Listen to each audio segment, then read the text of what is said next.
I enjoyed it, really. Really, it's funny, and I think as I've got farther along in doing whatever it is that I happen to be doing, I find those events more and more stressful. I don't know exactly what it is. I think it's the proclivity of everything. Everything has to be mangled in some sense into a preset format, and the fundamental format really is that everything has to be political, and everything isn't political. So that's not helpful when you're trying to discuss things that aren't political. And I mean, I'm not complaining about it. Well, I suppose I am. It's surprising to me how much it takes out of me, say, compared to doing an event like this, which I really enjoy doing. Like, I spent a lot of time preparing, and there's a lot of you, and I really want it to go well and all that, but this is much less dreadful. I guess that's right. And and then there's the strange constraints on format. People ask very complex questions, and then you have a minute to answer. And there's something downright sinful about answering a really complicated question in a minute, because it sort of suggests that complex questions have answers that take 1 minute, and they don't. They have answers that take sometimes they take decades. Sometimes they take thousands of years, But of course, I can't expect a television show to allow for thousands of years. But the format itself works against the kind of thought that's necessary to actually have the discussions that are necessary. And so, anyways, having said all that, it went all right. I would say there were no nasty surprises, and it was a civil discussion. Whether it was a productive discussion or not is a different matter, but it wasn't an unproductive discussion, and so that's something. But there was one question that came up, and I thought I would actually start talking about that question tonight, because I've never been happy. I've been asked this question a lot, and I've never been happy with the answer that I've given to it, and I've never really been able to exactly I've never been able to figure out exactly why I haven't been happy with the question. And so I'm going to try to answer it properly tonight, and then I'm going to talk more generally about 12 rules, about the book. Now, it's fine, this question is directly relevant to the book, and so it should make for a good lead-in, but it'll enable us to talk about something that I think is really very much worth talking about, and I hope I can formulate the problem properly and then formulate the proper answer, at least more coherently than I've managed. I followed this rule for a very long time, which I actually found was a Socratic rule. I didn't know this until really quite recently, until I wrote 12 Rules for Life. Socrates said that he had a daemon, and by which he meant an internal voice. And he said that he always listened to it. And that was what made him different from other people, that he always listened to this voice. And the voice didn't tell him what to do. It told him what not to do. And when the Delphic Oracle proclaimed that Socrates was the wisest man in Greece, in Athens, and in Greece, one of the reasons Socrates attributed her decision to deem him the wisest man was because, well, she said he knew nothing, but he knew in part that he knew nothing, at least in part because he was always listening to the voice of his daemon, his internal conscience. And then I just found out the other day that the word democracy comes from the same root, which is really interesting. Like, I had no idea that was the case, because what it suggests, it's so fascinating looking at how words are related to one another historically, because you find strange connections between ideas that you would never imagine, and sometimes they're unbelievably profound. And so the basic what happened historically is that, well, so there was the concept of the Socratic daemon. Now, it was the daemon that Socrates listened to when he decided that he was not going to run when the Athenians decided that they were going to put him to death, the Athenian aristocrats, right? Because they thought that he was corrupting the youth by, talking to them and telling them the truth. And I suppose that's certainly grounds for chasing someone out of your town. Anyways, they gave him plenty of notice because they didn't really want to kill him. They just wanted to get the old goat the hell out to some other city where he could cause trouble there. And his friends were, making plans to scurry him away from Athens. And he went out and consulted his daemon, and it told him not to leave. And that was a big shock to Socrates because, of course, he didn't want to die. And but yet he had decided that he was always going to follow the dictates of the daemon. And so he did something that only a philosopher would do, was reversed his assumptions. He thought, oh, well, I was afraid of dying, and my daemon said, stick around, and so I must be wrong. It must be worse to risk not following that internal voice than to risk this form of death, which is a question you have to really wrestle with, and one his friends weren't very happy about. But in any case, he didn't run, and we have two good court-like documents attesting to that, one written by someone named Xenophon and the other by Plato. They're very interesting documents. I would highly recommend reading them. They're very short, and one of the reasons I would recommend reading them, apart from the fact that they're fascinating and short, is that you also get the sense from what Socrates wrote that because he had lived his life fully, no holds barred in some sense, that he could let it go when the time came. And that's an interesting thing, because, well, it's a question I think that we all wrestle with. We should, is like, well, is there a purpose to our life? And, well, that's a hard question. And then if there is a purpose, well, how is it expressed? And then if there is a purpose and our lives are truncated, as they are by death, then how can that purpose have significance? And those are hard questions. But Socrates' experience seemed to be that he had lived enough in his life so that when push came to shove, which it certainly did, he was able to gracefully let it go. And he attested to that with his death. And that's fairly convincing, that's a fairly convincing argument. And it's one that I find, well, it's hard to tell if I find it exactly credible, but I don't find it incredible. I mean, I certainly have noticed that as I've got older and have done things, what would you say, accomplished isn't exactly the right word. I've participated in many things that I'm pleased to have participated in them, but wouldn't necessarily go back and participate in them again. It's sort of as if when you do something and you finish it, it's as if it's done. You don't have to do it again. And maybe it's possible, who knows, that if you finish your life, whatever that might mean, if you exhaust your life, then that's enough life, that you've had enough. And I mean, that doesn't mean that I try not to keep myself healthy and that I want to die tomorrow. It doesn't mean any of that. I'm trying to stick around as long as I can, but there's still that curiosity about the relationship between life and mortality, and the possibility that a life well lived exhausts itself in some fundamental sense, so that you can be satisfied, let's say, with what you were. There is some psychological evidence that bears on this. If you ask people what they regret, especially as they get older, what they generally report is things not done.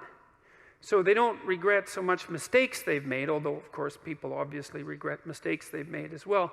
So they don't exactly regret sins of commission, right? Errors that they've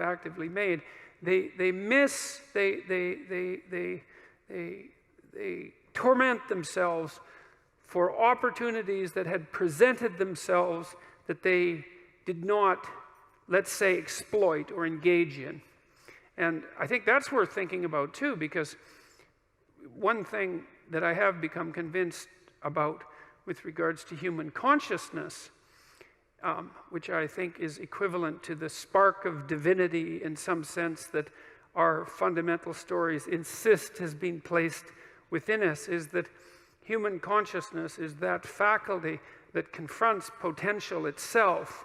I think there's good neurological evidence for this, by the way, for those of you who are scientifically minded, because we build circuits within us for habitual action that we've practiced many times that seem to run in a very deterministic fashion. And we are a strange combination of deterministic and non-deterministic as far as I can tell. But what our consciousness seems to be for is to encounter those things that we have not yet encountered. And those things that we have not yet encountered seem to me to be those things that have not yet been brought into being. And so you could say that what our consciousness is for the encounter with potential. You know, that our consciousness is it's not for the past, it's not even for the present. It's to transform the future into the present. And really that's what our consciousness does. When you wake up in the morning, you have a new day ahead of you, and the day could take you in very many directions. And the weeks and the years, all of that can take you in very many directions. And you have some apprehension about what those directions might be. You have some apprehension about what role your choices might make in transforming that potential into one form of actuality or another. I mean, you certainly know that there are dreadful mistakes that you might be very tempted to make that would produce all manner of hell around you and still be tempted to do it. It seems like it's sitting there right in front of you as a possibility. You also know that, you could haul yourself up out of bed and attend to your duties and do the sorts of things that you're supposed to and set a few things right that day and that week, and that likely things would at least not be worse, and they would probably be better. And I do believe that I don't understand how this can be the case. I don't understand how it is that consciousness can function in that way, because I think to understand that, we would have to understand what it means for the future to be only potential rather than actuality, and who the hell understands that? I mean, no one.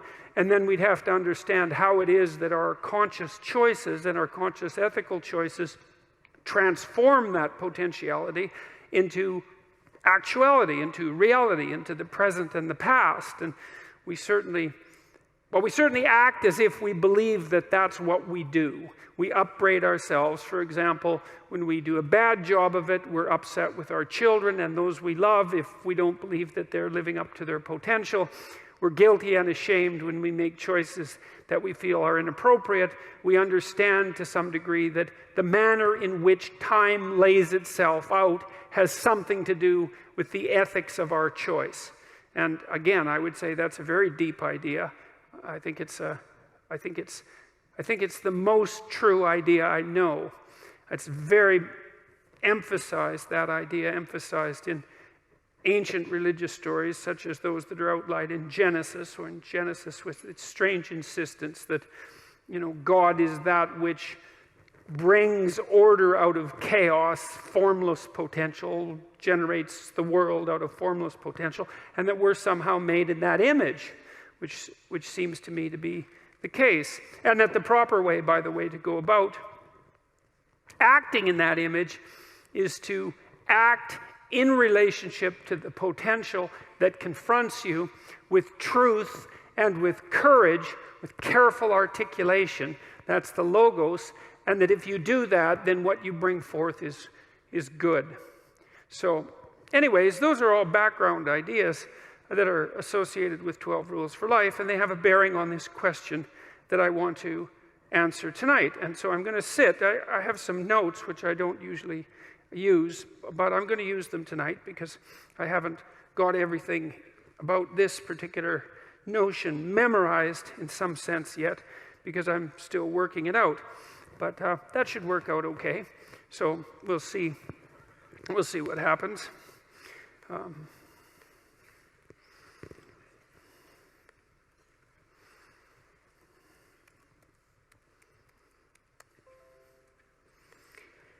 So yeah, well, good. So Windows work, that's always good. I've seen it not work sometimes when Bill Gates demonstrates it, and that's got to be very, very embarrassing. Although I would say, you know, all things considered, he seems to have done quite well. All right, so here's the question that came up last night. And this is a strange question for what's essentially a political show. Near the end, a gentleman on videotape came up and he discussed the topic of human dignity. It's not a topic you hear a lot about. There's a lot of topics that are sort of related to human beings that you don't hear a lot about anymore. You don't hear a lot about nobility. You don't hear a lot about endurance, let's say, stalwartness, courage, dignity. Those aren't values that we discuss much. Responsibility being another one, which is one I'm quite thrilled about, all things considered, because I think it's the pathway to meaning itself. But so his was the topic of human dignity, and he asked us a question, do you believe in God? And then he said, as a Catholic, I don't see any other way that we can have a universe with dignity. And so I'm not so concerned about the second part of his commentary, although I might get to that. But the first part, do you believe in God, is a question that's been leveled at me many times. And I'm going to, there's some other people on the panel, and I'm going to just review what they said briefly, and then I'm going to talk about what I said, and then I'm going to fix what I said, I hope, so that it's better. At least that's the plan. So Terry Butler, who is a labor frontbencher, said, I'm agnostic. People are inherently valuable because they are people.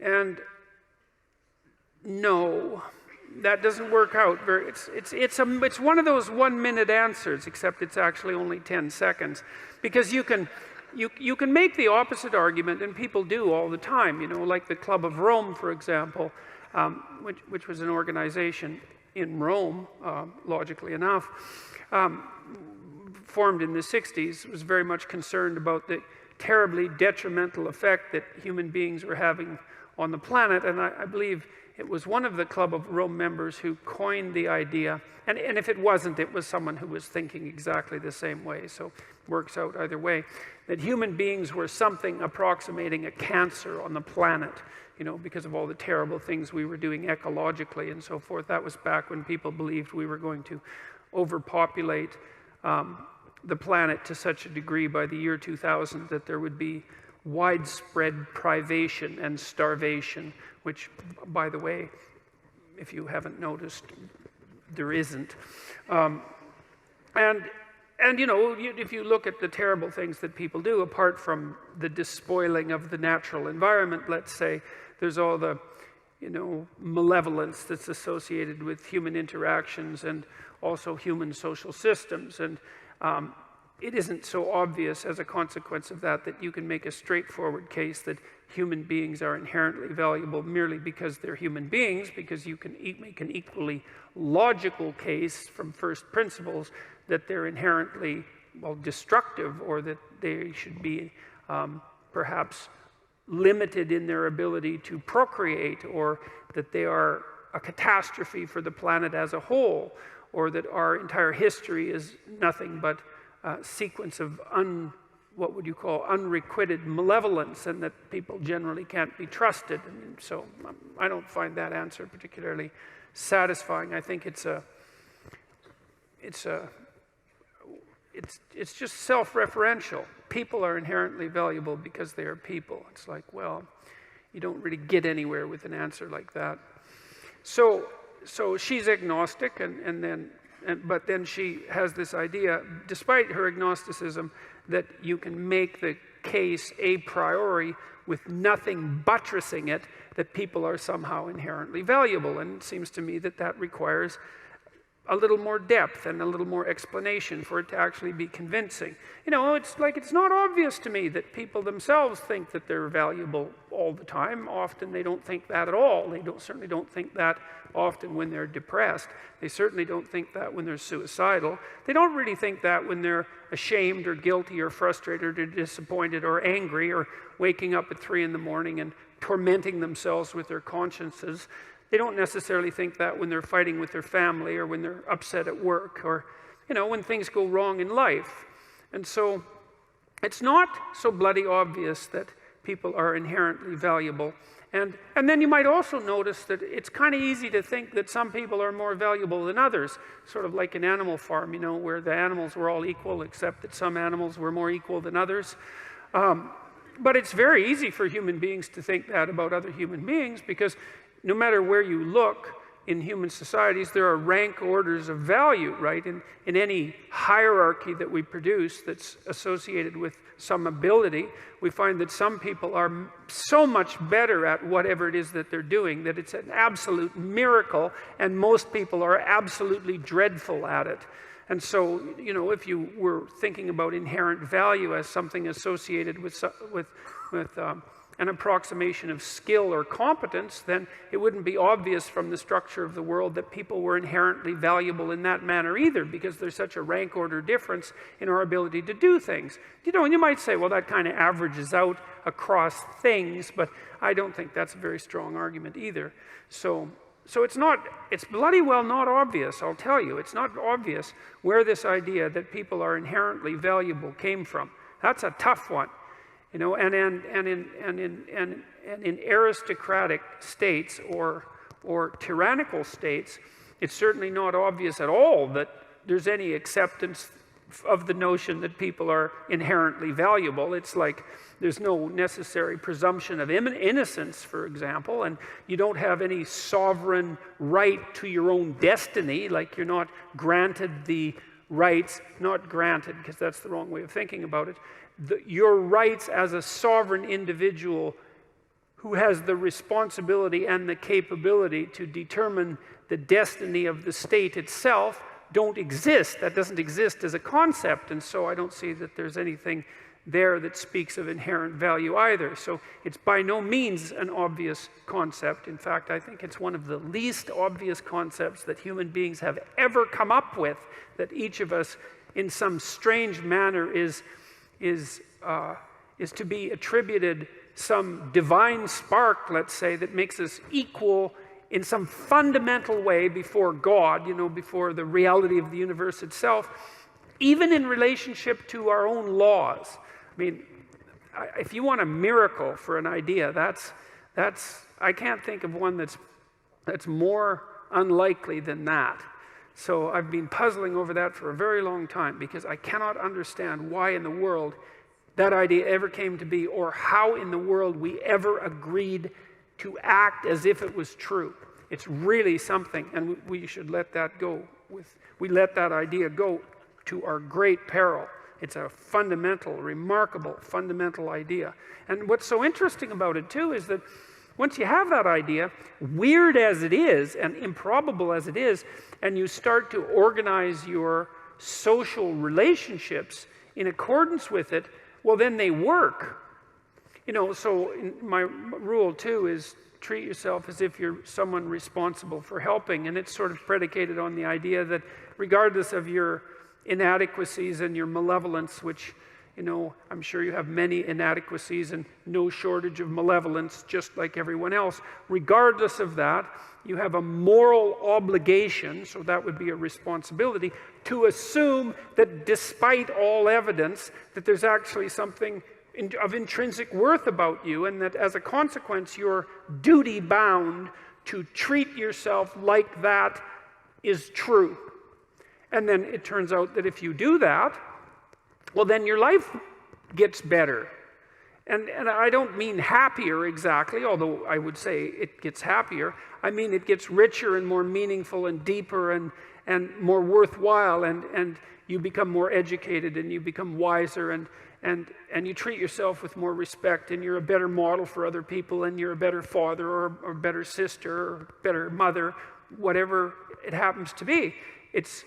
And you're less ridden by that guilt that gnaws at you, and shame that's there otherwise saying, you're not what you could be, you're not what you could be. And that's a hell of a voice to get rid of, and it's certainly not one that's easy to ignore.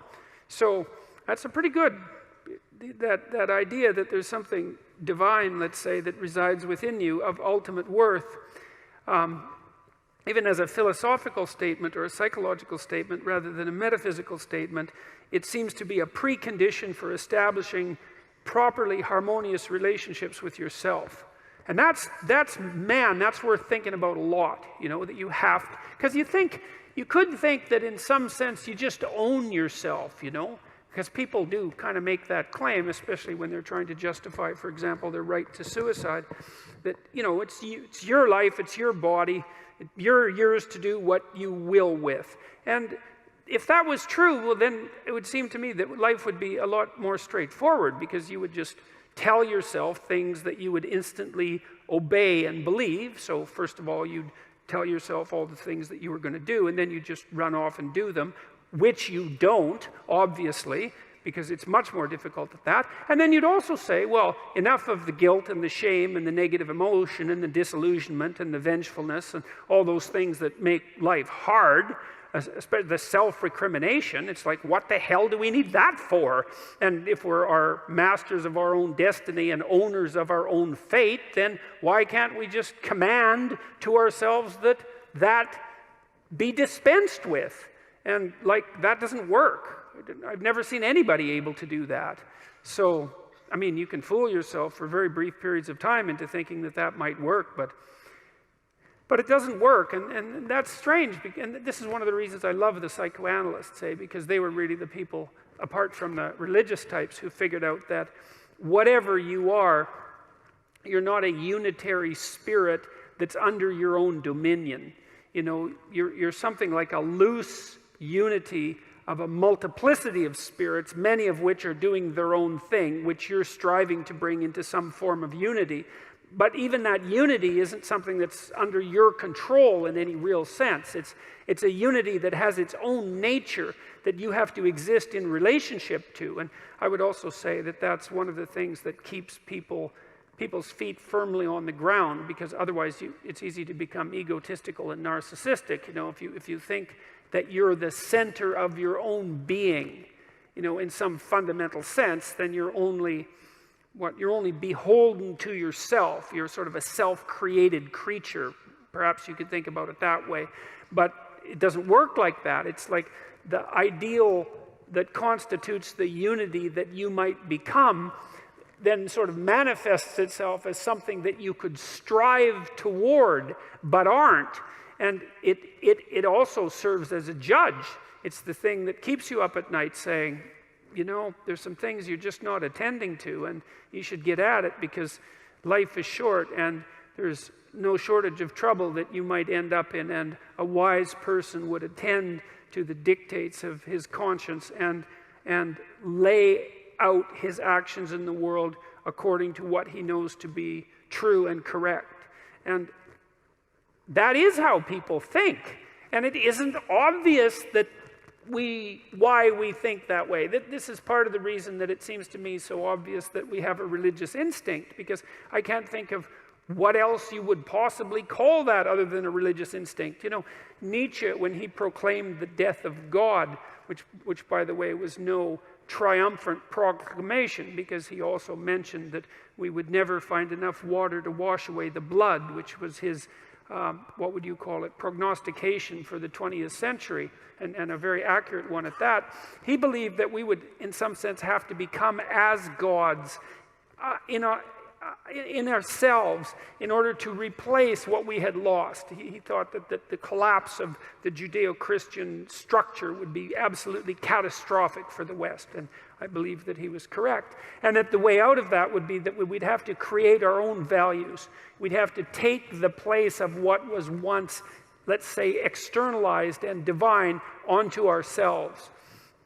And, you know, it's a hell of a theory. And it's not, and Nietzsche is not an easy person to criticize, because you have to do a lot of reading before you find someone who's 1/10 as smart as Nietzsche.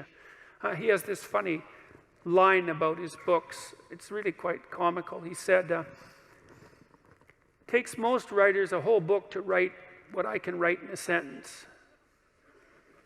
Then he said, no, they can't even manage it in a book. And that's actually true. I mean, if you read Nietzsche, Beyond Good and Evil, for example, you see that his thought is so powerful that it's really a kind of miracle. What the psychoanalysts realized, though, this was particularly Jung's contribution, I would say, Carl Jung's contribution. He was a great student of Nietzsche, a real admirer of Nietzsche, and really someone who was trying to solve the problem that Nietzsche had put forward, which was, well, our underlying metaphysics, our religious structure had collapsed, and that was the story upon which our entire culture was based, for better or worse. It had collapsed. And we needed to do something about that, and we were doing various things. We were turning to fascism, let's say, or we were turning to communism, both ideological replacements for more fundamental religious beliefs. But that Nietzsche's suggestion that we turn to ourselves to extract out our own values, to create our own values, let me be more accurate about that, happened to be untrue, because we weren't the sort of creatures who were actually capable of doing that. And it's one of the reasons I love Jung and his biological take, in some sense, towards human beings, because Jung firmly believed, and I think all of the evidence supports him, believed that human beings actually had a nature, you know, that we weren't merely social constructions, which we certainly aren't, despite what the social constructionists insist upon, forcing us to think increasingly through legislative means, and that we had to wrestle with what it was that we were. You know, even though we're our own creatures in some sense, we also have to wrestle with our intrinsic nature. And we know about the nature part of that more and more. I mean, we know more about our neurocircuitry, for example. We know that there's a circuit for rage, and there's a circuit for fear, and there's a biological system for jealousy, and there's a system for altruism, and there's a circuit for play, and there's another one for pleasure, and there's a complex circuit for negative emotion, pain and anxiety and frustration and disappointment and guilt and shame. And we know that human beings share that motivational structure not only with all other human beings, but certainly with all mammals and almost all animals.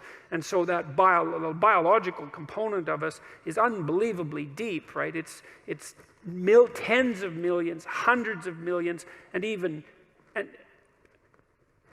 billions of years old. I read an interesting paper just the other day. You know, I tend to talk about lobsters more than the average person, and one of the points I made in 12 Rules for Life was that our neurochemistry, at least some of it, is so similar. It's been conserved so completely throughout the immense duration of evolution, hundreds of millions of years, that lobsters, like human beings, appear to become the lobster equivalent of depressed if they suffer a hierarchy defeat, and that if you give them chemicals that are roughly analogous to human antidepressants, it perks them right back up.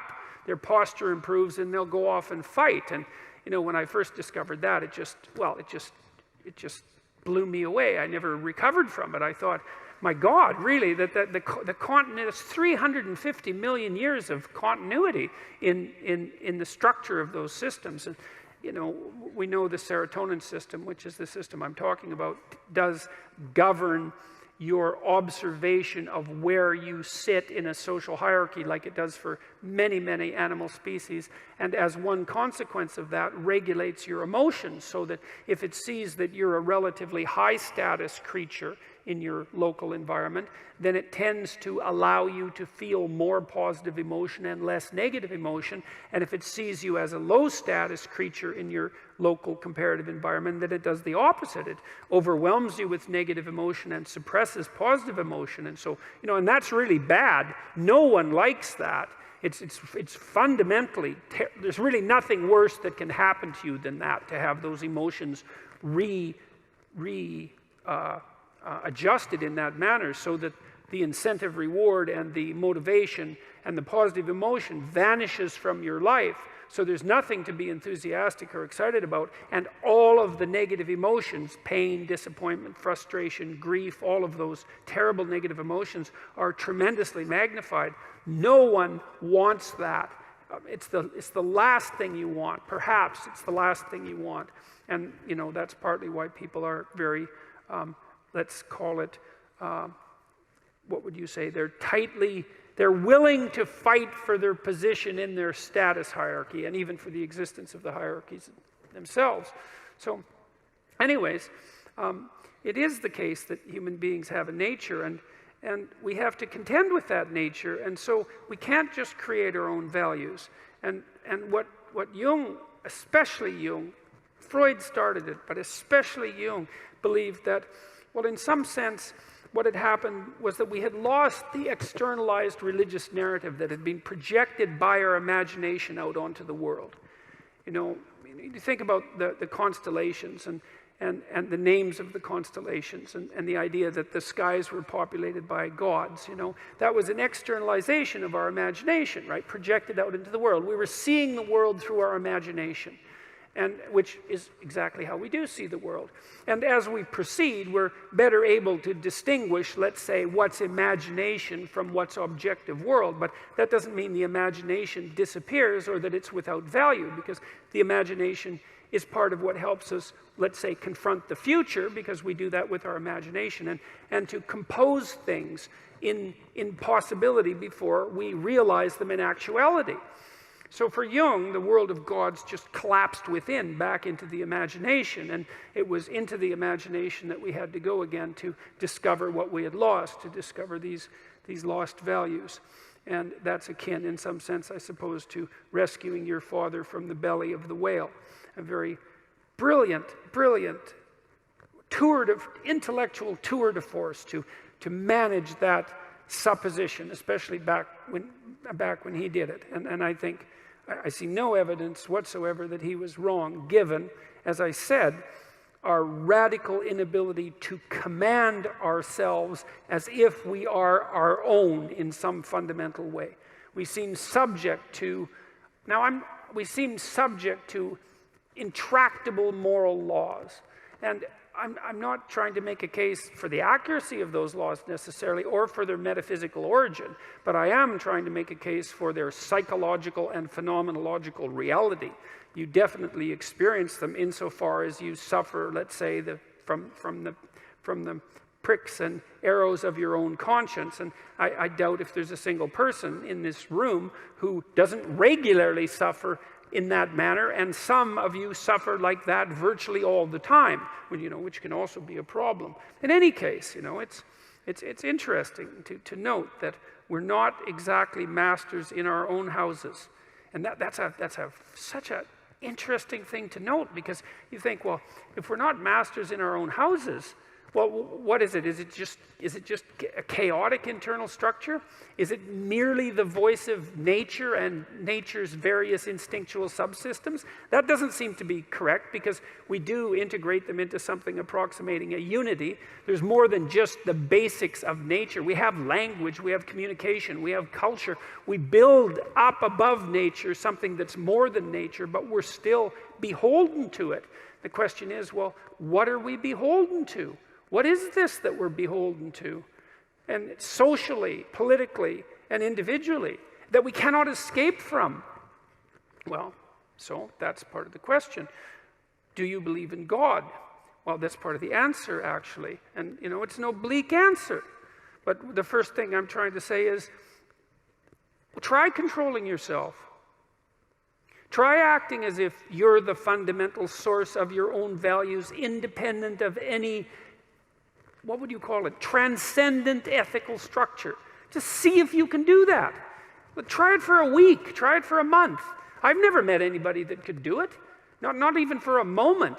I mean, I don't know how many of you have read Dostoevsky's Crime and Punishment, but I would highly recommend that if you're interested in this sort of thing, because it's the definitive study of this idea, because in Crime and Punishment, the protagonist commits the perfect murder, and he has his reasons for it, and many reasons, because Dostoevsky didn't mess around. When he wanted to give someone reasons, he gave them reasons, and Raskolnikov, the main character, had reasons for murder. And then he commits his murder, and he gets away with it. But things don't go well for Raskolnikov, because one of the things he finds out is that the Raskolnikov that you were before you committed the murder is not the same as the Raskolnikov as you are after you've committed the murder. And there's a dividing line there that you don't, it's like the red pill, I guess, right? It's that's the Matrix, correct? The red pill. And once there's certain actions, once you take them, there's no going back. And so that's what Crime and Punishment is about. And Raskolnikov tortures himself to death, well, not literally, but metaphysically, psychologically, because he cannot tolerate breaking the great moral code. And so it's a great book. It's truly a great book. And it's also extraordinarily, like it's a murder mystery thriller as well as being a deep philosophical book. So if you're in the mood for, you know, a murder mystery thriller that's also a deep philosophical book, then that's the one for you. So now, one of the other speakers on the panel, Van Badham, who was described not by me as a writer, activist, and Twitter queen, which is, I think, like being the Red Queen in Alice in Wonderland, something like that. I went on her Twitter site today to find out how many followers she has, but apparently I'm not one of them because I'm blocked. And it kind of surprises me because I didn't know that I'd ever tried to follow her. But anyways, she said, and this was interesting, she said, I'm a Christian and a Marxist. And I thought, no. You can only be a Christian and a Marxist if you, well, there's a couple of ways. One is that you just want to be all things that are good at once, regardless of their internal contradictions. And so that would be one reason. And another reason would be that you don't know anything about Christianity or Marxism. And then the next would be that you're just compartmentalized. You know, like there's this idea that people can't hold two contradictory thoughts in their mind at the same time. Well, that idea was formulated by someone who's never met a human being, because you can hold like 50 contradictory thoughts in your head at the same time, as you know, whenever you argue with someone that you love, because you love them and maybe you even like them, but you also hate them and you wish that you could just crush them right there and then. And so, like, that's a lot of contradictory ideas, and that's probably only like half the contradictory ideas that are running through your mind at the moment. You know, so man, you're so full of contradictions that it's just beyond belief. And the only time, I mean, I know this because I read undergraduate essays. And what's interesting about undergraduate essays is it's so interesting because the undergraduate will make a claim in paragraph 1, and then in paragraph 7 will make the opposite claim, and they won't notice that they're intellectually incommensurate. And, you know, that might happen 30 times in the essay. And the reason that works is because, well, they haven't been called on the paradoxes, but also because they haven't had to live the paradoxes through, because you really only straighten out your thought when you have, like, impulse A and impulse B, and they conflict at the same time, right? And you can either do one or the other, but not both. You know, if it's A today and B tomorrow, well, then you can hold those ideas simultaneously. But if it's A or B right now, then you have to decide, is A more important or is B more important? You have to put them in a hierarchy, and then you have to act them out, and you have to see what happens. And so then you find out if you're full of contradictions, and part of the way that you iron out your contradictions, which is very, very hard to do, is that you go out and you do a whole bunch of things in the world, like Socrates did. You go, you have your adventure in the world, and you put your ideas to the test, and those that work out in a paradoxical or counterproductive manner you dispense with or put lower on the priority list or something like that. And that's how you discover that, you know, you can't hold incommensurate views simultaneously. Carl Jung said that something like, paradoxical views that are not made conscious will be played out in the world as fate. And that's really worth thinking about too. So if you have your, let's call it your typical negative experience, you know, this thing that just seems to just keep happening to you, bad luck, let's call it, it's highly probable that there's a set of ideas that are occupying you, preoccupying you, possessing you, that are driving you in this direction continually, and that you can't or won't work out the contradiction, and as a consequence, you know, maybe you think every woman is your mother, and you haven't noticed that you think that, and that you know, and it is something that people think, because women are, or mothers are women, and it's not a bad initial template, but you know, you gotta modify it to some degree. And you know, if that's an unconscious idea that you have and you continue to play it out, you may run into your continual, habitual negative experience with women, and you'll wonder what the hell is wrong with women, but it isn't the women that has the problem, it's you. And you know, if you run into problems with women all the time, then it's highly probable that the problem is you. So, not always, but generally. So well, let's go into this Marxist and Christian idea here just for a minute. So we'll start with some of the ideas of Marx. Well, Marx believed that people were basically socially constructed so that we were blank slates, and that whatever our nature was given to us essentially by our surroundings, but even more importantly by our social class, right? Because Marx was a theorist of social class and believed that the primary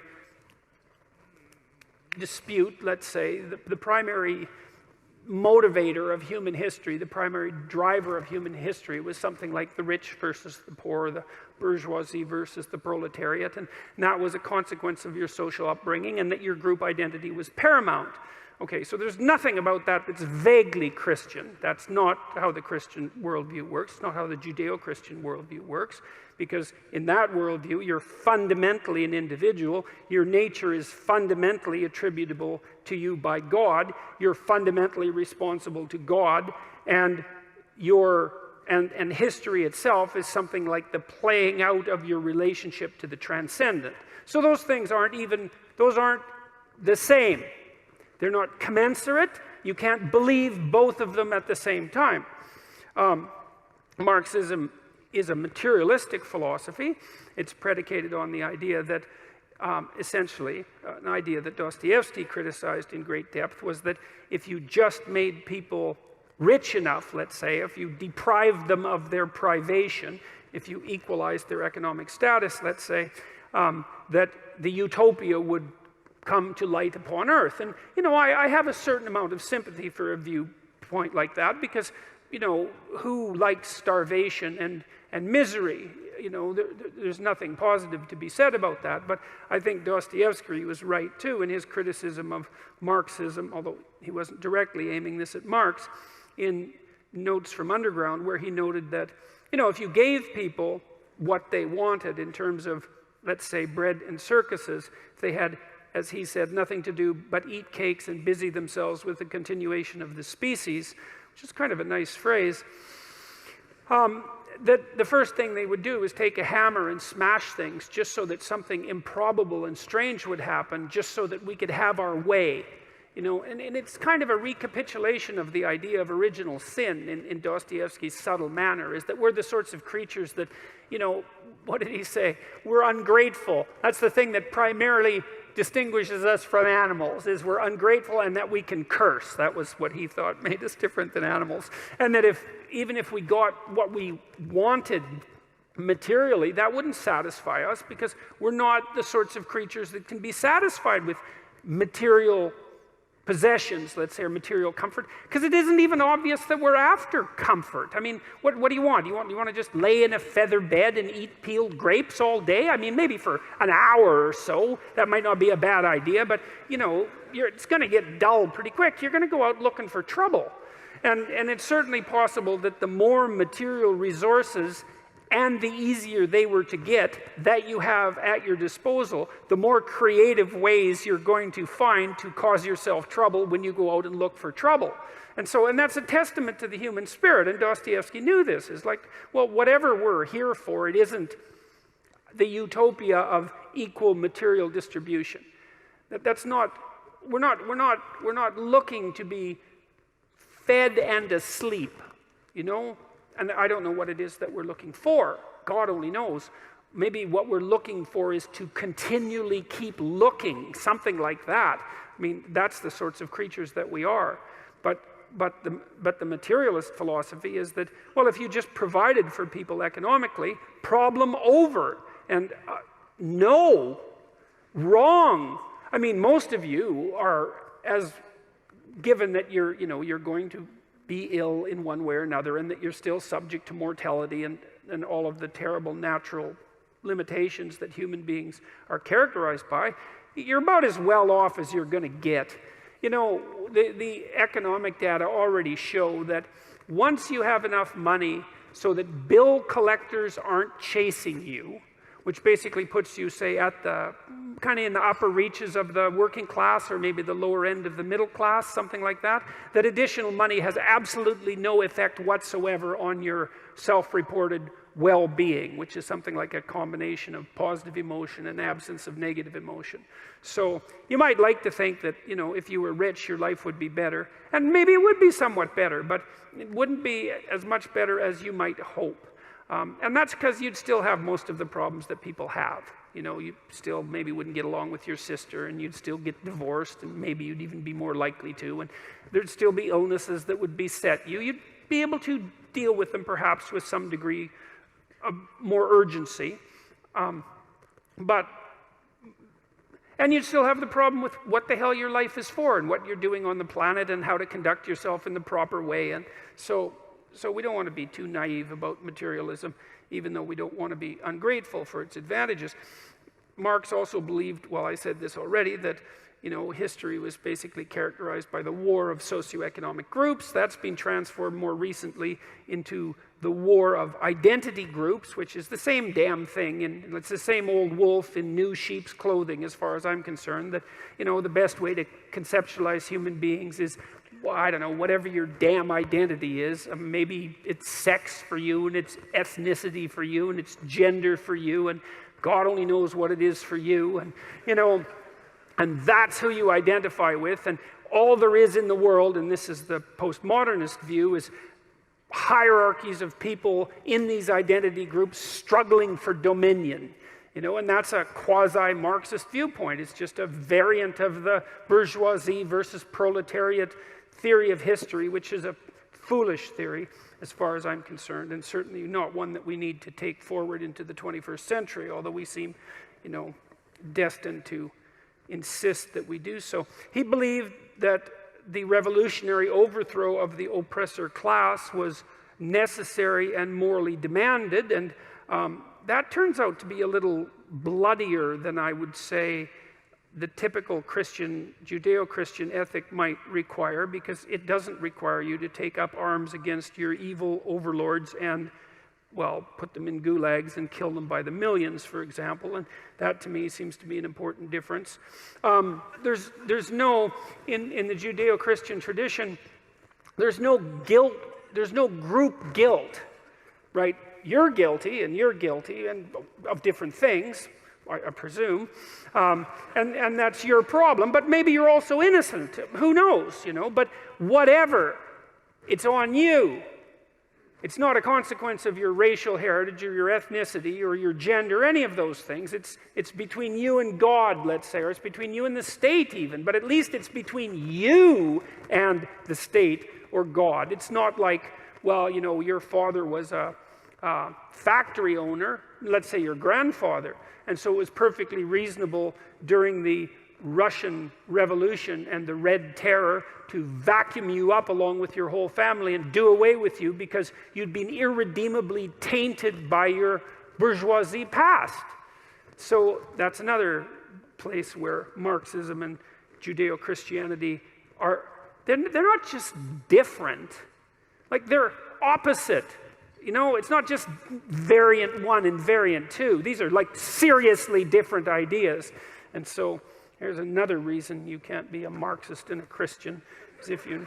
And then there's the idea that, you know, that Marx had, that religion was the opiate of the masses, which doesn't exactly sound like. I've always thought religion was the opiate of the masses, but Marxism was the methamphetamine of the masses, let's say. Yeah, the meth of the masses. We had no idea with regards to opiates. So here's what Marx has to say about religion. The abolition of religion as the illusory happiness of the people is the demand for their real happiness. To call on them to give up their illusions about their condition is to call on them to give up a condition that requires illusions. It's interesting to me because it's not like the Judeo-Christian story was really a happy one. As far as I can tell, you know, I mean, there was heaven, but the chances you were going to get in, man, that was low.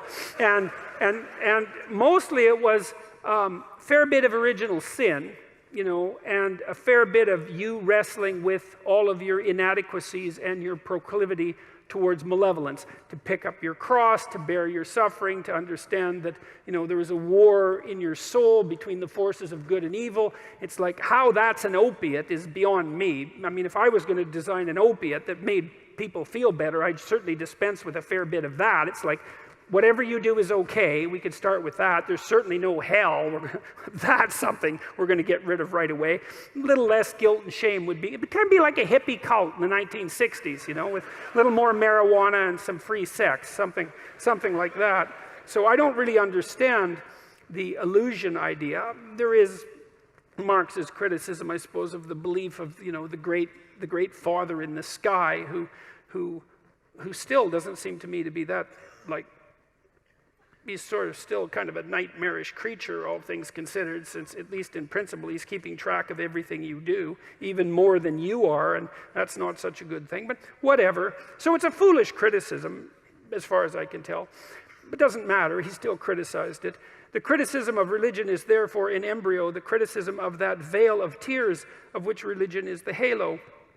Criticism, meaning his, has plucked the imaginary flowers on the chain, not in order that man shall continue to bear that chain without fantasy or consolation, but so that he shall throw off the chain and pluck the living flower. That's something that plenty of Marxists did, I can tell you. The criticism of religion disillusions man so that he will think, act, and fashion his reality like a man who has discarded his illusions and regained his senses, so that he will move around himself as his own true sun. S-U-N. Yeah, well, that's Marxism in a nutshell, all right. I mean, that's the fundamental definition of pathological narcissism. So that he will move around himself as his own true sun. Right. Religion is only the illusory sun which revolves around man as long as he does not revolve around himself. And, you know, generally, don't we use that as an insult? He only revolves around himself. Isn't that an insult? And isn't there a reason for that? Don't we assume that there's something that you should be revolving around that isn't just yourself? You know, and it could be many things, you know. It could be, well, someone you love, that would be a start. It could be a child, could be your partner in life. It could be your family in extension. It could be your community. It could be some noble ideal that you're trying to serve. It should be something other than you as the primary center of the universe around which, well, you and presumably everything else revolves. So I don't really see that as a particularly wise what would you call it, philosophy, and as it manifested itself in the world. You know, I would say Stalin probably revolved around himself quite nicely, and don't you think? I mean, if you had to pick someone who was revolving around himself, it would be a pretty decent competition between Mao and Stalin, and that didn't seem to be for the best. So that's something to consider as well. The Marxists believe that religion hindered human development, and the Soviets and the Maoists instituted state atheism, apart from the worship of their leaders, of course. And then I'm going to read you a poem by Marx. This is a good one. I found this a while back. God, it's a rough poem. And you know, you want to let your imagination sort of, I would say, let your imagination loose with this poem, which is what you should do with a poem. And imagine the sort of state of mind that you have to be in to write a poem like this. And then also imagine, as you should, that poetry, like dreams, it's the birthplace of thought. With my undergraduates often, especially ones that are really obsessed with ideas, they'll often put really bad poetry in their essays. And I'm not saying that in a cynical way, because bad poetry can have good ideas in it. It's hard to write good poetry, you know. But the thing is, often an idea that's extraordinarily emotional in content will manifest itself as a poem before it is able to articulate itself out into a fully expressed philosophy. And so I see this with my undergraduates. They'll really be obsessed with something that's bothering them, then they'll write some poem, often about a personal experience, and then as I help them shape the essay, they kind of unfold the poem into an articulated statement about the structure of reality. And so you could say, well, you know, we're all embedded in the dream. We know that. You go to sleep every night and you dream. You're embedded in your imagination. If you're forbidden to dream, if you're deprived of your dreams, you will lose your mind. That's been experimentally demonstrated quite nicely on animals, but also on human beings. You have to dream. You have to enter that realm of incoherent imagination and possibility in order to maintain your sanity, which is extraordinarily interesting and very strange. And I would say poetry exists on the border between the dream and fully articulate wakefulness. It's the place where the image of the dream meets the articulated speech of full consciousness. And so you can think about that with regards to this poem. Invocation of one in despair. So, a God has snatched from me all, my all. In the curse and rack of destiny, all his worlds are gone beyond recall. Nothing but revenge is left to me. On myself, revenge I'll proudly wreak. On that being, that enthroned Lord, make my strength a patchwork of what's weak. Leave my better self without reward. I shall build my throne high overhead. Cold, tremendous shall its summit be. For its bulwark, superstitious dread. For its marshal, blackest agony. Who looks upon it with a healthy eye shall turn back, struck deathly pale and dumb, clutched by blind and chill mortality. May his happiness prepare its tomb. And the Almighty's lightning shall rebound from that massive iron giant. If he brings my walls and towers down, eternity shall raise them up, defiant. Well, I would say that's the sort of poem that would be written by someone who revolved around himself as his own true son. And I would also say that given what we know about what happened as a consequence of the instantiation of Marxist doctrine, that this is a truly horrifying piece of literature to contemplate. Written, by the way, when Marx was rather young. So then the question came to me, do I believe in God? And I don't like that question. And people have complained at me a lot, and I'm sure they have their reasons, because they don't like my answers, and I have 2 answers. They've kind of become stock, which is not a good thing. But they're the best approximate. I can't figure out why I don't like the question exactly. I've got 3, I had 3 sort of burgeoning hypotheses. One was, it's none of your damn business. That's the first one. So it's like a privacy issue. Like, it seemed to me to be a question that was too private to be answered properly. And so, you could consider that a cop-out, and maybe it is. And then another one was, well, what do you mean by believe? Like, do you mean the words? Do you mean to say the words, I believe in God? Does that indicate that you believe in God? Like, I don't know what you mean by believe exactly, because, and that's got me in trouble too, because, people think that attempting to clarify the meaning of words is an attempt to escape from the question, when it's actually an attempt to specify the question. I mean, is what you believe what you say, or what you act out? Now, I would say to some degree it's both, but if push comes to shove, as far as I'm concerned, what you believe is what you act out, not what you say. And then, and if you're an integrated person, then what you act out and what you say are the same thing, and then you're a person whose word can be trusted, right? Because what you say and what you do are isomorphic. They're the same thing. But belief is instantiated in action. So I have also suggested that I act as if I believe in God, or to the best of my ability. And people aren't very happy with that either. And then the third is that I'm afraid that he might exist, which I think is the most comical of the 3 answers, and perhaps the most accurate one. But then I was thinking about this today when I was thinking about what I might talk to you guys about. And I thought, well, let's go into this a little bit more.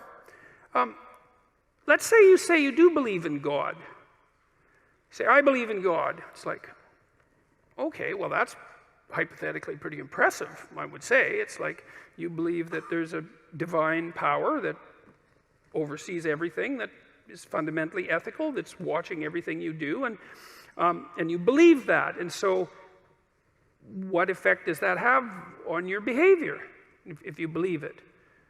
Does that mean that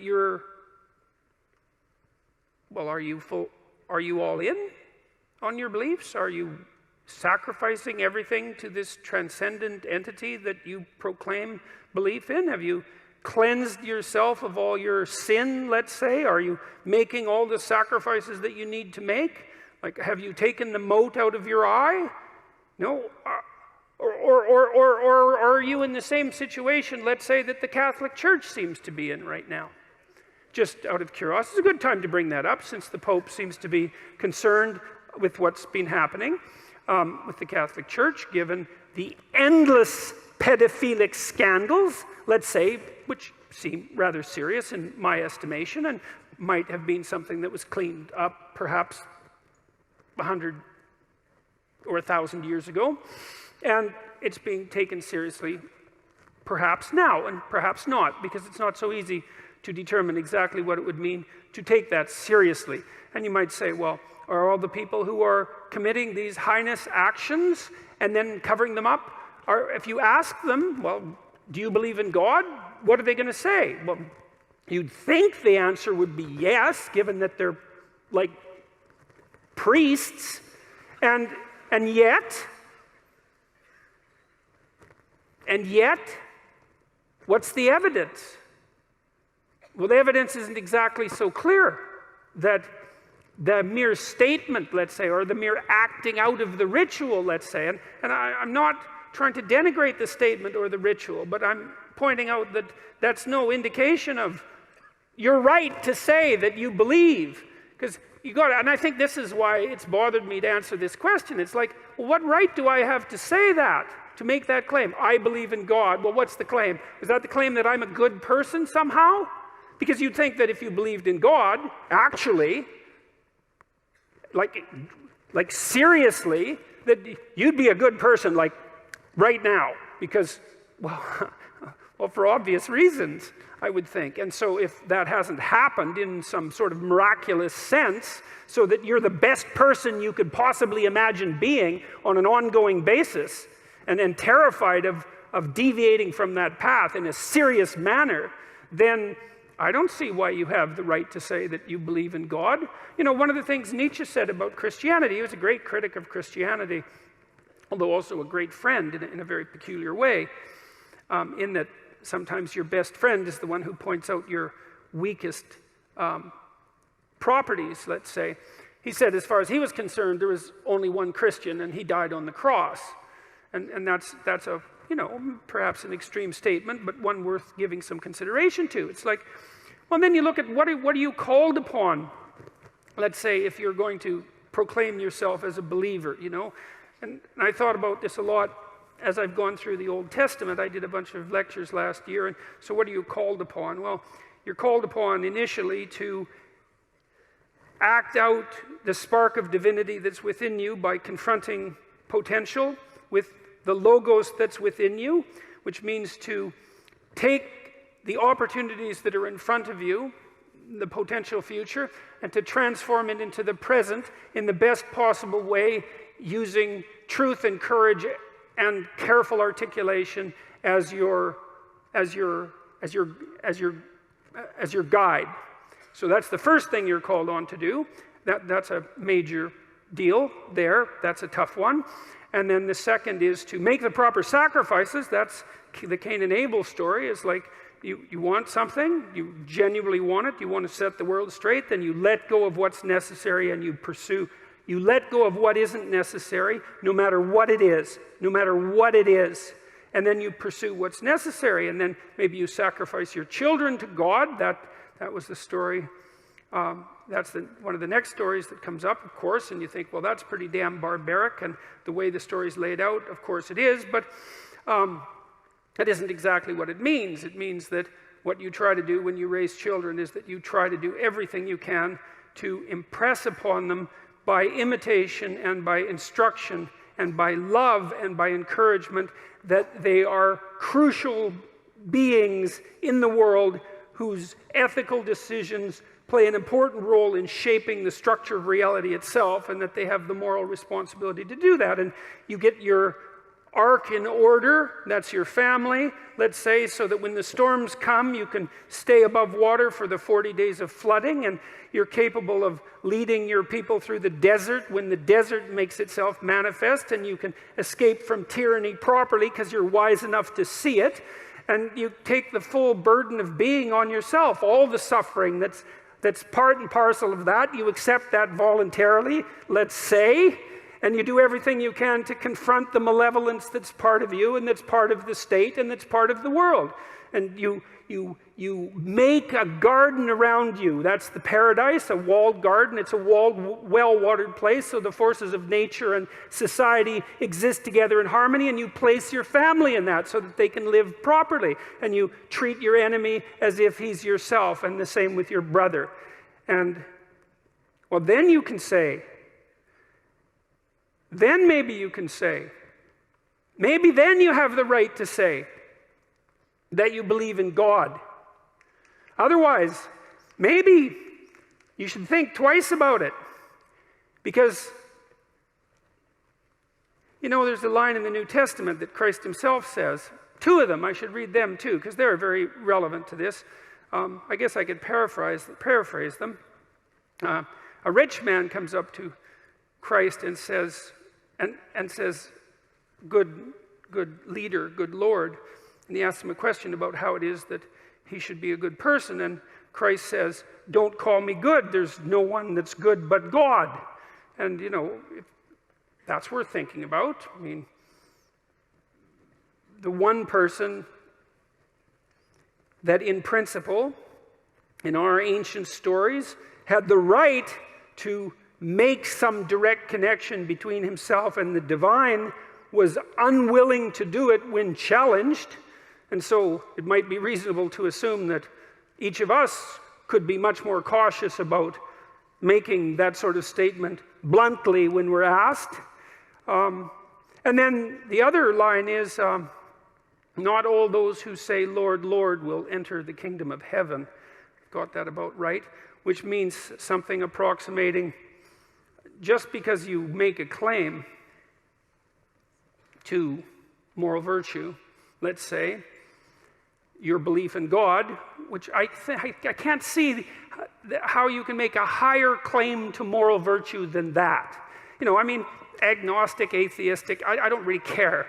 The point is something like this. Imagine something of ultimate transcendent value. I don't care whether you believe in it or not, but imagine that something like that exists. And then you swear allegiance to it, which is to say, I believe in this. I mean, there's a heavy moral burden that comes along with that, just to allow yourself to utter the words without feeling that you should be immediately struck down appropriately by lightning. And so I think that's why that question makes me uncomfortable.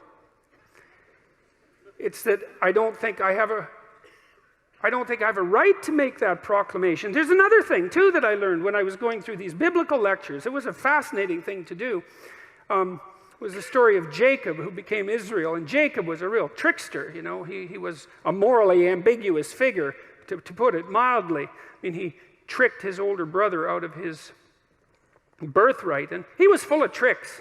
And he had a lot of tricks played on him, too, and maybe learned something as a consequence. Anyways, after running away from his brother, who had murderous thoughts, and for good reasons, for like about 20 years. Maybe it was only 14, but doesn't matter, it was a long time. He decided that he would go back and try to make peace, and he came to this river. He sent his family across the river along with his belongings, and partly as an offering to his brother, a peace offering. And he had a dream, visionary experience, hallucination, God, who knows what it was. And he dreamt that he wrestled with an angel all night, and that the angel was God. And God, he won, which is very strange because, well, first of all, he was a trickster figure, you know, like he wasn't your most upstanding moral creature. He wasn't Noah, for example. And second, well, it was God, you know. It's like, if you're going to wrestle with someone and lose, there's an opponent that's likely to take you out. And he did damage his hip. I mean, which isn't not that impressive an accomplishment on God's part, in my estimation. But and it's a very interesting story, because what it does indicate, what's so cool about it, you see, Jacob's name is changed at that point to Israel. And Israel means those who wrestle with God. And that blew me away. That's one of the things I love about studying old stories, is now and then you come across a piece of one, and you see into it. You know, you see down into the depths that characterizes it. It's very difficult, but it happens sometimes, and it just flattens you. You know, to think that if Israel is the chosen people of God, that's the hypothesis, and what Israel means is those who wrestle with God, then think that seems to me to be such a hopeful idea, because, well, everyone does that to some degree. I mean, you do that in your life because, well, you don't know what's of fundamental transcendent worth, you know, because who the hell are you and what do you know? You know, you're struggling all the time with, well, I would say with good and evil. When you're struggling with yourself, you're struggling with the world. To portray that as wrestling with God, that's perfectly reasonable from a metaphoric perspective.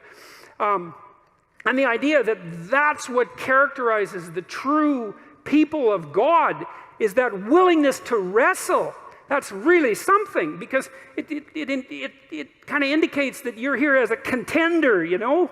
You're not here to be happy. You're not here to be complacent. You're not here to be materially satisfied. Not that that would be possible anyways, but that you're here to contend with the structure of reality, right? And that's what'll satisfy you, because there's something to you.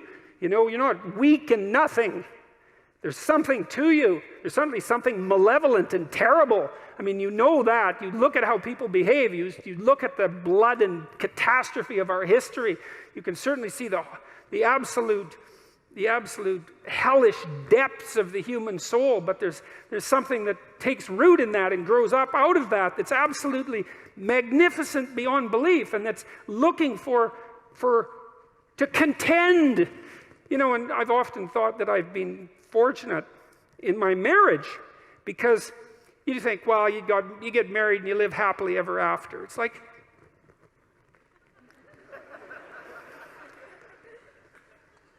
that's not it, is it? You don't want that even. You know what do you want? You want your partner to do just all she's going to do is sprinkle rose petals in front of you, right? And pat you on the back of the head and tell you how wonderful you are constantly, day after day. Man, you'd be so sick of that after maybe it'd take a month.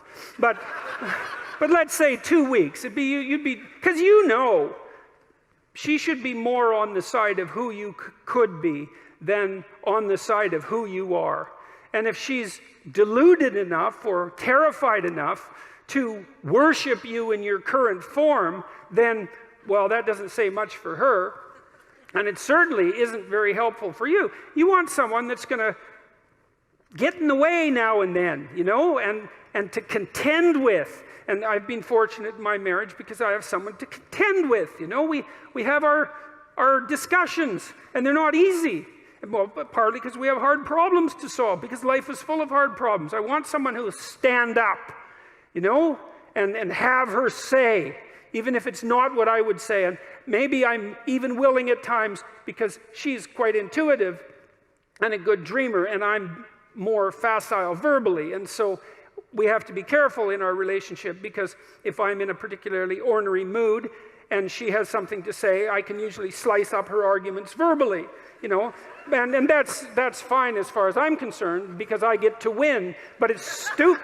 Well, it's stupid. It's, first of all, that doesn't mean I'm right. It just means I can formulate verbal arguments slightly faster than she can. But her intuitions and her dreams are often extraordinarily accurate. And so we've learned to some degree, to buttress each other's arguments just on the off chance that the person that you were foolish enough to marry might know something you don't now and then about something important, you know.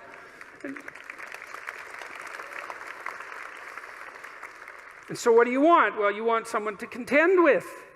And then it's an adventure, you know, and then you have someone that you love and that you respect. And that's not a bad combination for longevity of relationship. And then maybe if you have someone that you love and respect and that you can communicate with, then your children also love and respect her or him. And then that's pretty good for them, because they've got some parents that they could love and respect. That's a good combination. You know, it solidifies their life. And so you want to contend with them. And you want a job that's challenging, I would say, that pushes you beyond what you already are. And God only knows how hard you need to be pushed in order to go beyond where you are. But, you know, to some degree, if you have a choice, you know, it's not that uncommon that what we'll do is choose to be pushed to the limit, especially when we're at our best. We think, wow, where's the limit? It's here. Maybe I can manage that. I'm going to push myself right to the damn limit. And then I'm going to push myself a little bit over just to see if it's possible. And if that happens, then, you know, you emerge with a sense of triumph. I'm now more than I was, right? And maybe that's what you're here to be, is to be more than you were, right? To push those limits. And to do that, you contend with the world. You wrestle with God. You don't casually say, I believe, because who knows? No one knows, right? We're separated from the infinite by death and ignorance. We don't know.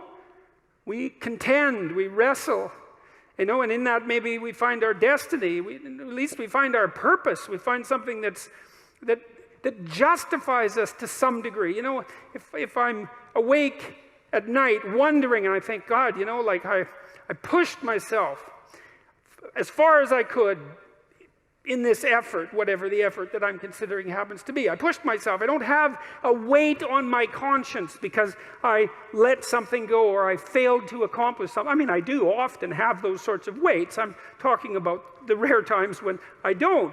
It's like, well, there's something that's where there's some atonement and some peace as far as I'm concerned, where that contending and that wrestling has been successful.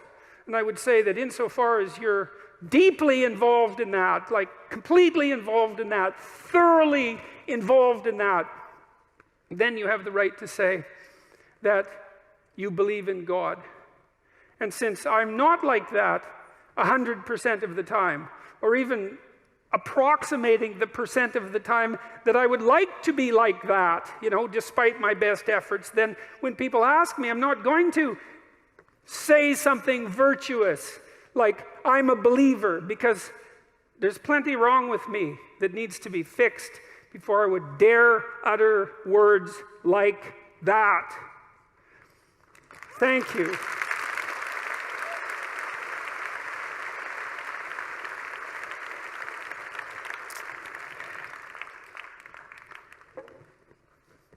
Well, so that's a better answer to that question. So, thank you very much for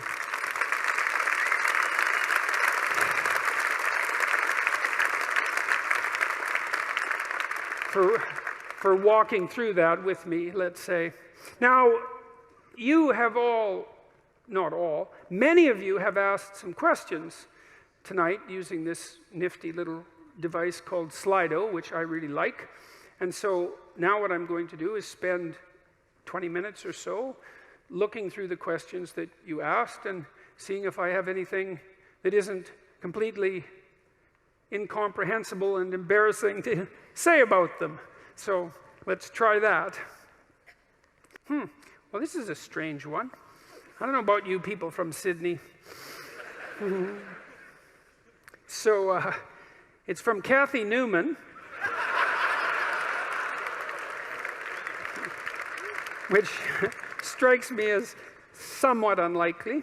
And it's got 164 upvotes, so which is quite a few upvotes. It hurt when you destroyed me on ABC.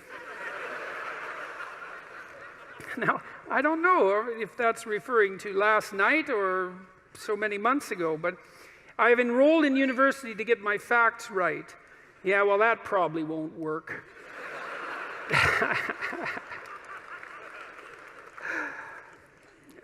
Thank you for enlightening my soul. The burns are still healing. Yeah, well, it's not exactly a question. It's 4 sentences that are quite the strange combination. I would say something about the burns are still healing. You know, I mean, Nietzsche said that you could tell much about a man's character by how much truth he could tolerate, which is very interesting. You know, there's an idea in the great Western tradition that the truth is the way and the path of life, and that no one comes to the Father except through the truth. And I believe that to be the case, because I don't think that you can manifest who you are without the truth. And so I think it's literally and metaphorically truth, that the pathway to who you could be if you were completely who you were is through the truth. And I would say, and so the truth does set you free, but the problem is that it destroys everything that isn't worthy in you as it sets you free, and that's a process of burning. And it's painful, because you cling to what you shouldn't be, partly out of pride and partly out of ignorance and partly out of laziness, and so then you encounter something true, and you all know this perfectly well, because when was the last time that you learned something important that wasn't a blow of some sort, you know? And it's often you look back at your life and you think, oh God, I really learned something there. I wouldn't want to do that again, but it really changed my life. I mean, sometimes it can really destroy you, you know, an encounter with the truth, and you never really recover. But now and then something comes along and straightens you out, and a lot of you has to go. A lot of you has to burn away, you know, and I suppose in some sense the idea is that everything about you that isn't worthy is to be put into the flames. And that's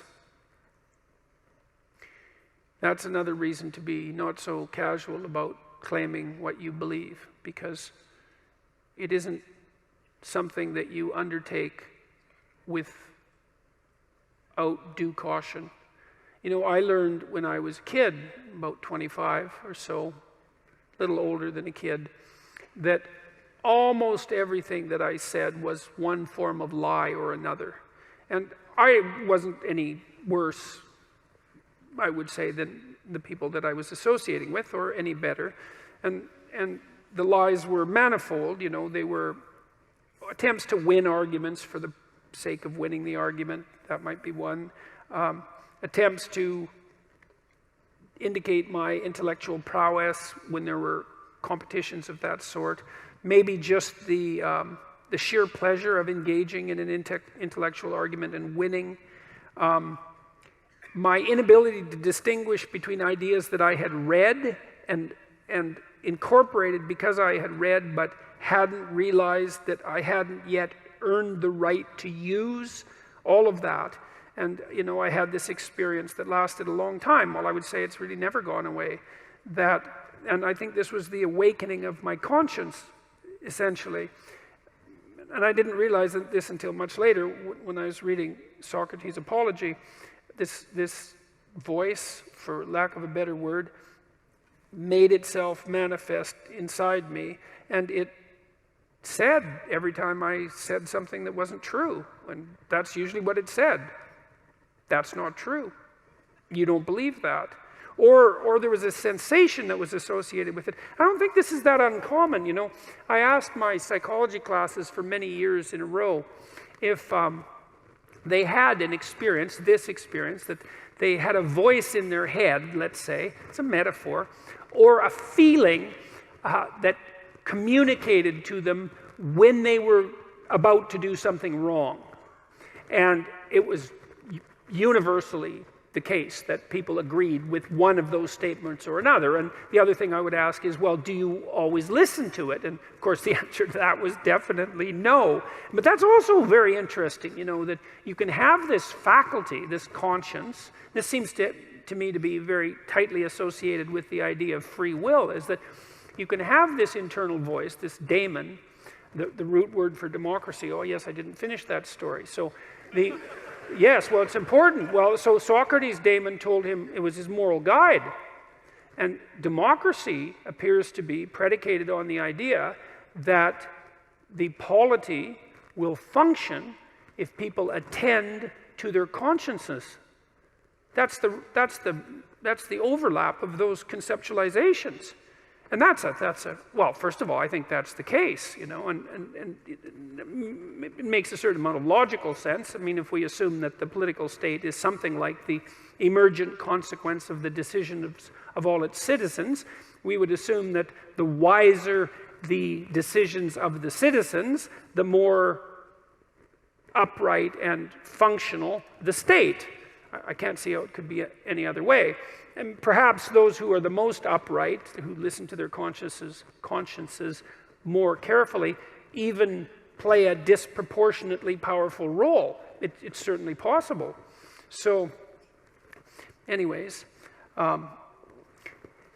back to truth. Well, you know, I learned that so much of what I was doing was false. And I think I learned this. See, there was a reason that this came to me so clearly. I was trying to understand why people did terrible things. And I was really concentrating on the terrible, terrible things that people do. And I was interested in Auschwitz, for example, and not as a political phenomenon, but as a psychological phenomenon. I was curious about how you could be an Auschwitz guard. And I wasn't really curious about how you could be one, because, well, you could be one, of course. I was more curious about how I could be one, being such a good person as I thought I was. But I also knew that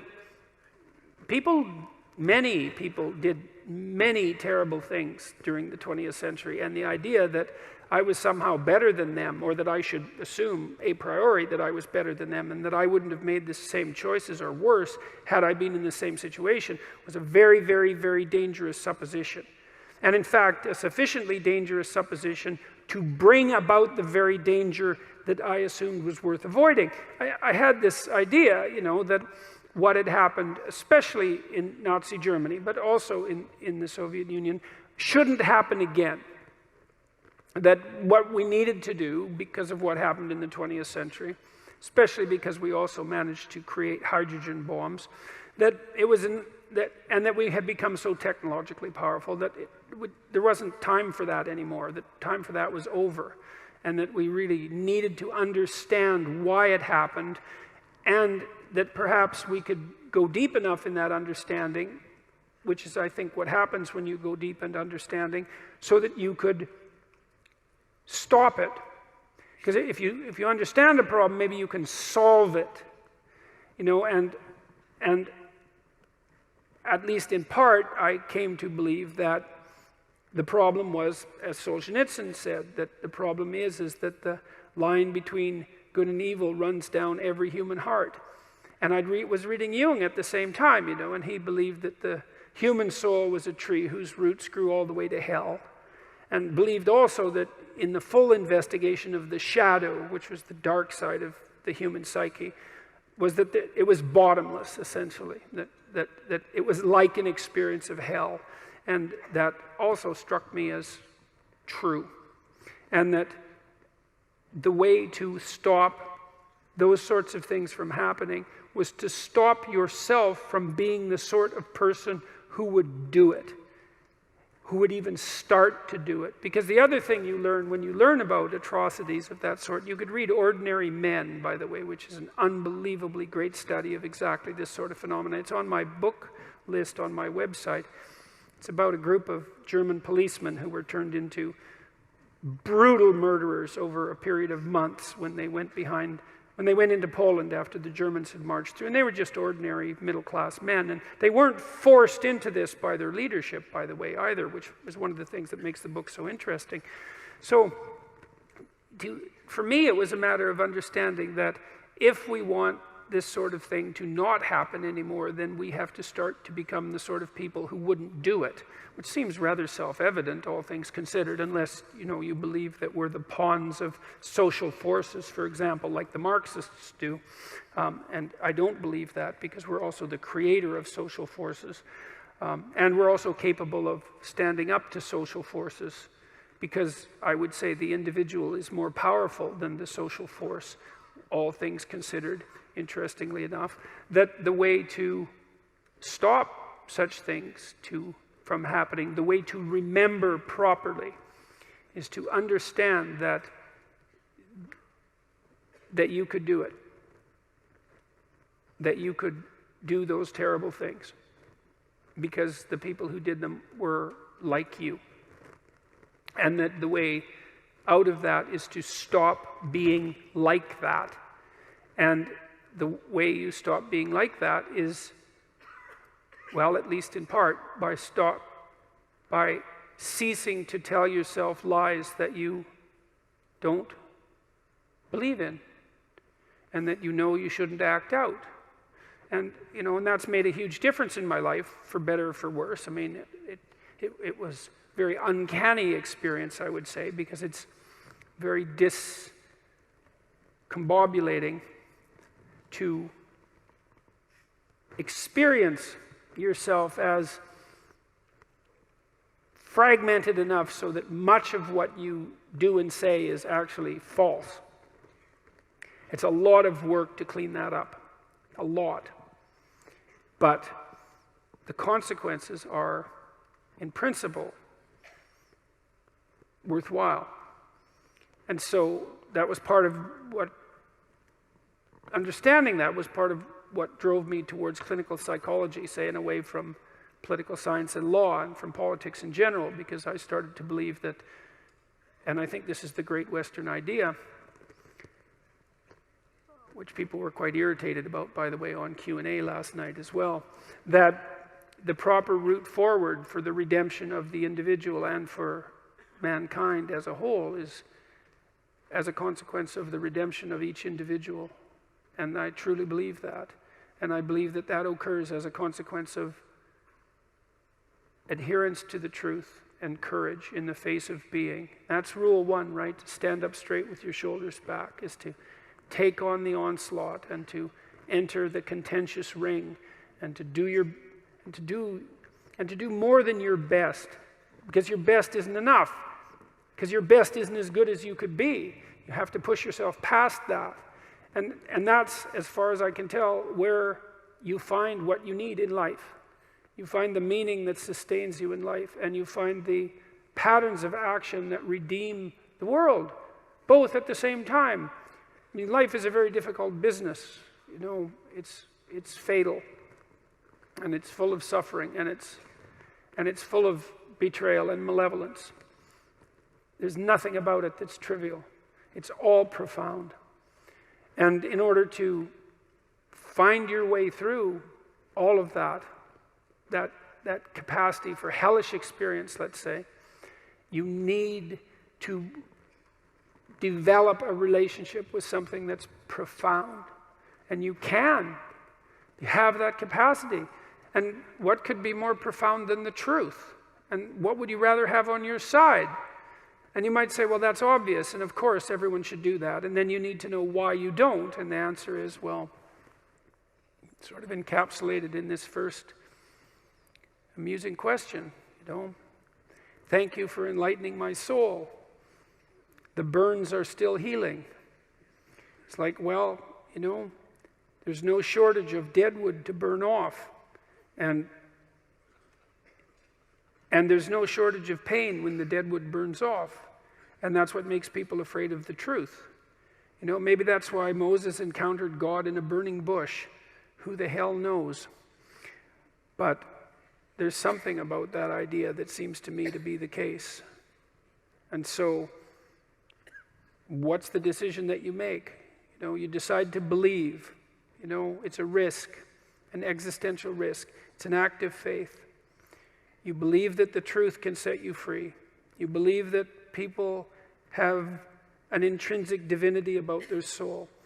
You decide that you're going to live in that manner and that you're going to let everything about yourself that isn't worthy of that goal die. And that might be almost everything that you are. And that's a terrible thing to contemplate. The only thing that's worse, I would say, is the alternative. Because the alternative is the sorts of hells that we managed to produce around us and that we produced with particular expertise during the totalitarian regimes of the 20th century.